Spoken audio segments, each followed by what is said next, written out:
వైఎస్ఆర్ జిల్లా బద్వేలు పట్టణంలో సామాజిక సాధికార బస్సు యాత్ర పురస్కరించుకుని వైఎస్ఆర్సీపీ సీనియర్ నాయకులు గిద్దలూరు ఎన్నికల పరిశీలకులు బంగారు సీనయ్య నివాసంలో మీడియా సమావేశం నిర్వహించారు. ఈ మీడియా సమావేశంలో ఉప ముఖ్యమంత్రి నారాయణస్వామి మాట్లాడుతూ ఎస్సీ, ఎస్టీ, బీసీ, మైనారిటీ ప్రజలకు జగనన్న పూర్తి స్థాయిలో న్యాయం చేశారని, రాబోయే ఎన్నికలలో చంద్రబాబు కల్లబొల్లి మాటలు నమ్మి మోసపోవద్దని, వైఎస్ జగన్మోహన్ రెడ్డిని మరోసారి 2024 ఎన్నికలలో గెలిపించి అభివృద్ధిని కొనసాగించడానికి ప్రజలు అవకాశం ఇవ్వాలని పిలుపునిచ్చారు.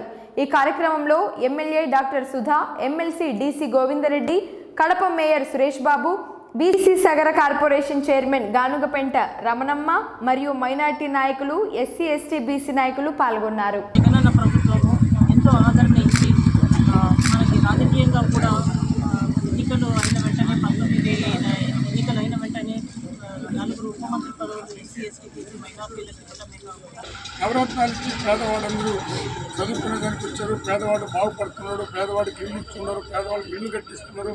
ఇండియాలో చేయనటువంటి పనులు జగన్మోహన్ రెడ్డి చేస్తున్నాడు. ఏది